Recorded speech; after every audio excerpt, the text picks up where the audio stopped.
विद्यार्थी मित्रों हमारी यूट्यूब चैनल संकल्प में तमाરું ફરીથી સ્વાગત છે। મિત્રો આજના વિડીયોમાં આપણે IBPS YouTube batch with Ajay Sharma English subject લેવાના છે, જેમાં આજે આપણે ટોપિક છે ટેન્સ એટલે તો કાળ। ઇંગ્લિશ ગ્રામર સમજવા માટે મિત્રો તમારે ટેન્સ સમજવા ખૂબ જ જરૂરી છે। આજે એમાંથી આપણે પહેલો ટેન્સ એટલે કે સિમ્પલ પ્રેઝન્ટ ટેન્સ સાદો વર્તમાન કાળ શીખીશું। મિત્રો સિમ્પલ પ્રેઝન્ટ ટેન્સ એટલે સાદો વર્તમાન કાળ। तो સૌથી પહેલાં ટેન્સને આપણે શું કામ શીખીએ છીએ મિત્રો? ટેન્સ શીખવાથી આપણને ખબર પડે છે કે કોઈ વાક્ય કેવી રીતે બનાવવું, કયા સમયે થાય છે, ભૂતકાળમાં થતું હતું, ભવિષ્યમાં થશે કે અત્યારે થઈ રહ્યું છે, બરાબર છે, પાસ્ટ છે, પ્રેઝન્ટ છે કે ફ્યુચર છે, એ માહિતી તમને ટેન્સથી આવડશે અને ટેન્સથી તમારું ગ્રામર ઇમ્પ્રૂવ થશે, બરાબર। તો ચલો આજે આપણે પહેલો ટેન્સ શીખીએ, સિમ્પલ પ્રેઝન્ટ ટેન્સ એટલે સાદો વર્તમાન કાળ। મિત્રો તો એના ઉપયોગો, યુઝીસ એટલે તો ઉપયોગો, એના ઉપયોગો શું છે મિત્રો? સિમ્પલ પ્રેઝન્ટ ટેન્સ છે એ વારંવાર બનતી ઘટના દર્શાવવા માટે વપરાય છે। વારંવાર બનતી ઘટના દર્શાવવા માટે સિમ્પલ પ્રેઝન્ટ ટેન્સ વપરાય છે। જેમ કે તમે રોજ સ્કૂલે જાઓ છો તો એ સિમ્પલ પ્રેઝન્ટ ટેન્સમાં તમે કહેશો કે આઈ go to temple every day. તમે રોજ આઈ go to school every day. તમે રોજ મંદિરે જાઓ છો તો તમે સાદા વર્તમાન કાળમાં કહી શકશો કે આઈ go to temple every day, બરોબર। બીજું સનાતન સત્ય,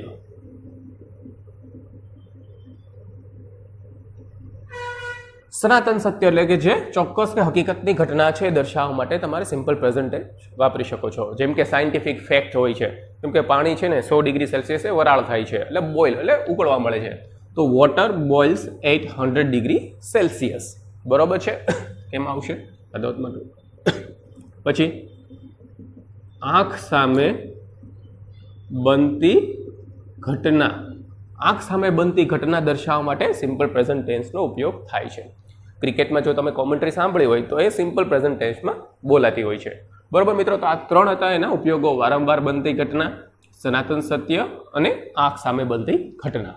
તો ત્યાર પછીનો મિત્રો ટોપિક છે સેન્ટેન્સ ફોર્મેશન। મિત્રો કોઈ બી ટેન્સ હોય તો એનું સેન્ટેન્સ ફોર્મેશન અગત્યનું છે। તમને સેન્ટેન્સ ફોર્મેશન આવડતું હશે તો કોઈ બી ટેન્સ તમે આસાનીથી શીખી શકશો। ચલો મિત્રો તો આપણે આનું સેન્ટેન્સ ફોર્મેશન કરીએ।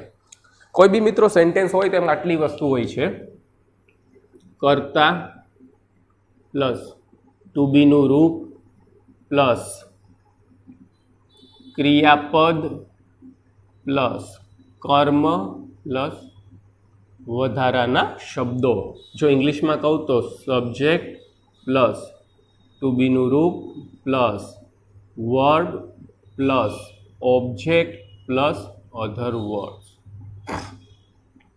આમાં કેની જગ્યાએ શું શું આવી શકે હું તમને સમજાવું છું મિત્રો। સબ્જેક્ટ એટલે કર્તાની જગ્યાએ નામ આવી શકે, જેમાં કોઈનું પર્ટિક્યુલર નામ હોય, રમેશ, ગીતા, અથવા એની જગ્યાએ જે પ્રોનાઉન મેં તમને કીધું હતું કે હી અથવા હર આવી શકે। હવે મિત્રો ટુ બીના રૂપ તરીકે મિત્રો ટુ બીનું રૂપ ઘણા બધા છે। જેમ કે જો તમે ટુ બીનું રૂપ વિશે જાણો તો કે એમ, ઇઝ, આર, બરોબર છે, વોઝ, વેર, વિલ, શેલ, બરોબર છે, શુડ, વુડ, કુડ। પરંતુ અહીં સિમ્પલ પ્રેઝન્ટ ટેન્સમાં ટુ બીનું રૂપ આવશે નહીં। આ તો ખાલી ઉદાહરણ છે કે ટુ બીના રૂપ તરીકે શું આવી શકે, હેઝ, હેવ, હેડ, આ આવી શકે। આપણે આગળના વાક્યોમાં શીખીશું। અત્યારે મિત્રો હું તમને એક્ટિવ વોઇસના વાક્યો કરાવું છું। બે વસ્તુ આવે, એક્ટિવ વોઇસ અને પેસિવ વોઇસ। એ હું તમને જે ગ્રામરનો ટોપિક છે હું ટેન્સ પછી લઈશ, બરોબર છે। આપણે અત્યારે એક્ટિવ વોઇસના જ વાક્યો કરશું, બરોબર। ક્રિયાપદ વર્બ મિત્રો ખૂબ જ ઇમ્પોર્ટન્ટ વસ્તુ છે। વર્બ એટલે ક્રિયાપદ, ક્રિયાપદ એટલે તમે કોઈ પણ ક્રિયા કરો એક વર્બ કહેવાય। જેમ કે તમે જાઓ છો તો ગો, ચાલો છો તો વોક, બરોબર છે, સૂવો છો તો સ્લીપ, બરોબર છે, પ્રે કરો છો કે પ્રાર્થના કરો છો તો કે પ્રે। કોઈ બી તમે ક્રિયા કરો એને ક્રિયાપદ કહેવાય છે। ક્રિયાપદ ખૂબ જ જરૂરી છે। અને મિત્રો વર્બમાં હું તમને કહી દઉં, વર્બના 3 પ્રકાર છે। વર્બના જેને V1નું રૂપ કહે છે, V2નું કહેવાય છે ને V3નું કહેવાય છે। જેમ કે ગો, વેન્ટ અને ગોન। આ હું તમને સ્પેલિંગ આપીશ, તમારે સ્પેલિંગ કરવાના છે. વર્બ તમારું બિલ્ડિંગ સારું હોવું જોઈએ, એટલે વોકેબ કહેવાય છે મિત્રો. અને તમારું વોકેબ જેટલું સારું હશે એટલું તમને ઇંગ્લિશ સરળ લાગશે. ગો, વેન્ટ, ગોન આ વર્તમાન કાળમાં લાગે છે, આ ભૂતકાળમાં લાગે છે, આ પૂર્ણ ભૂતકાળમાં લાગે છે. બરોબર છે. એનો મતલબ શું છે કે આ ઘટના તમે ગો હોય તો તમે સમજી શકો કે આ વર્તમાનમાં થતી ઘટના છે. વેન્ટ હોય તો સમજો કે ભૂતકાળમાં થઈ ચૂકી છે. અને ગોન હોય તે ભૂતકાળની છે પણ કમ્પેરિઝનમાં હોય ત્યારે ગોન લાગે છે. કે ભૂતકાળમાં કોઈ બે ઘટના બની હોય તો પહેલા જે ઘટના બની હોય એમાં ગોન આવશે અને પછીની ઘટનામાં વેન્ટ આવશે. જેમ કે હું તમને એક ઉદાહરણ આપીને સમજાવું. I went to Raju's home yesterday. હું કાલે રાજુના ઘરે ગયો તો. વેન્ટ છે એટલે મેં તમને કીધું ભૂતકાળની ઘટના. But he had already gone. But he had already gone. Gone એટલે હું એના ઘરે ગયો તો પણ એ ન મળ્યો. શું કામ કે તો પહેલા જ વયો ગયો તો. ગોન એટલે પહેલા કઈ ઘટના બની કે રાજુ વયો ગયો તો, ત્યાર પછી હું ત્યાં ગયો. એટલે સમજાય છે. કમ્પેરમાં પહેલા ભૂતકાળમાં જે જૂની ભૂતકાળની છે એ ઘટના આ હતી એટલે એમાં ગોન આવ્યું, એને પછી આવ્યું હું ગયો તો એટલે વેન્ટ. સમજાય છે. કમ્પેરિઝન કરવા માટે વપરાય છે V1, V2, V3. સાદા વર્તમાન કાળમાં આપણે V1 નું રૂપ વાપરશું. તો મિત્રો વર્બ તરીકે એ આવે છે. ઓબ્જેક્ટ એટલે તો કર્મ, કેની ઉપર ક્રિયા થાય છે એ ઓબ્જેક્ટ આવે. તમને હું કહું છું આઈ ડ્રાઈવ કાર, તો ડ્રાઈવ એટલે ચલાવવું ક્રિયાપદ ને કાર એટલે કર્મ. શું ચલાવું છું? કાર. તો એ શું છે? ઓબ્જેક્ટ. ને વધારાના વર્ડ સમજૂતી આપે છે. આઈ ડ્રાઈવ કાર ડેઈલી, રોજ ચલાવું છું. બરોબર છે. એટલે કોઈકને ખબર પડે કે ભાઈ હું રોજ ચલાવું છું, તો એ તમને વધારાના વર્ડ તમને ઇન્ફોર્મેશન વધારાની આપશે. તો આ બધું હોઈ શકે એક સેન્ટેન્સમાં. તો આ મેં તમને સમજાવ્યું. હવે મિત્રો સાદા વર્તમાન કાળના સેન્ટેન્સ કેવી રીતે બને એ હું તમને શીખવાડું છું. હવે મિત્રો યુઝ થઈ ગયા, સેન્ટેન્સ ફોર્મેશન થઈ ગયું. બરોબર. હવેનું સેન્ટેન્સ ફોર્મેશન એટલે કે આ બનશે કેમ, તો હું તમને કહું. સાદા વર્તમાન કાળમાં ટુ બી નું રૂપ આવતું નથી. સબ્જેક્ટ આવશે, વર્બ્સ આવશે અને ઓબ્જેક્ટ આવશે. મિત્રો કેટલીક અગત્યની બાબતો હોય છે, હું તમને કહી દઉં. કે એક આપણે સિમ્પલ પ્રેઝન્ટેશનનું સેન્ટેન્સ લખું, જેમ કે I play cricket every day. હું રોજ ક્રિકેટ રમું છું. બરાબર. સાદા વર્તમાન કાળનું વાક્ય છે. હવે જો હું આઈની જગ્યાએ એટલે કે કર્તાના સ્થાને હી, શી, ઇટ અથવા કોઈ પણ નામ રમેશ અથવા ગીતા, એક એટલે કે હોવું જોઈએ એક વચનમાં નામ. જો લવ તો વર્બ્સ છે એને એસ અથવા ઈએસ પ્રત્યય લાગશે. જેમ આપણે બહુવચન કેમ કરીએ છીએ નામનું એવી રીતે. પણ અહીંયા વર્બ એટલે કે ક્રિયાપદને એસ અથવા ઈએસ લાગશે. જેમ કે હું એક વાક્ય બનાવું કે હી goes to temple every day. હી છે, પછી શું આવ્યું? ગોનું શું થઈ ગયું મિત્રો? goes, es લાગ્યું. Two temple every day.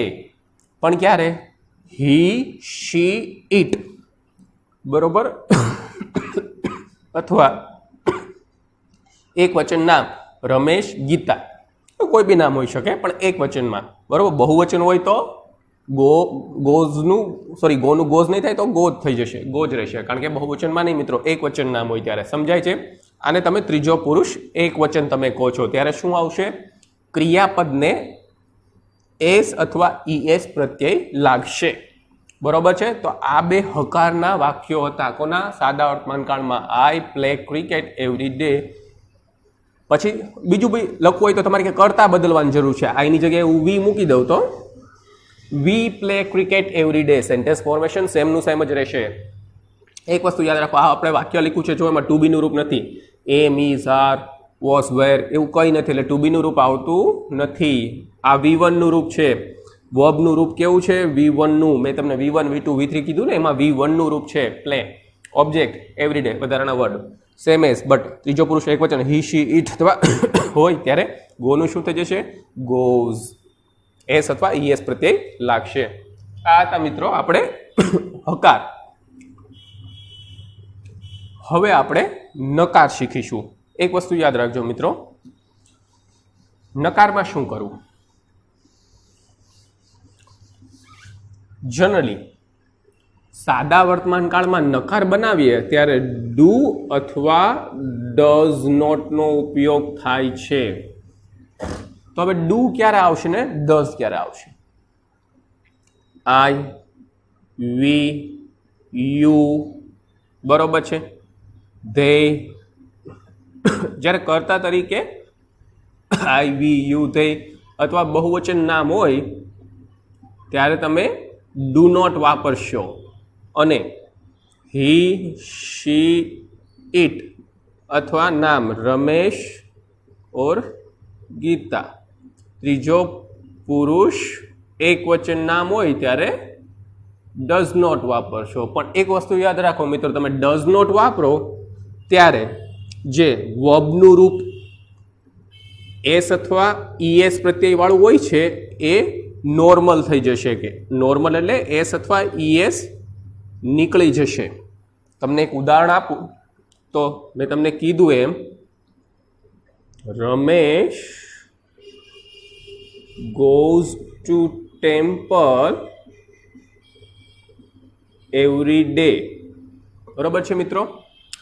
હવે આનું નકાર કરવું હોય તો જો ત્રીજો પુરુષ એકવચન છે, ગોનું ગોસ થઈ ગયું છે, તો હું કહું રમેશ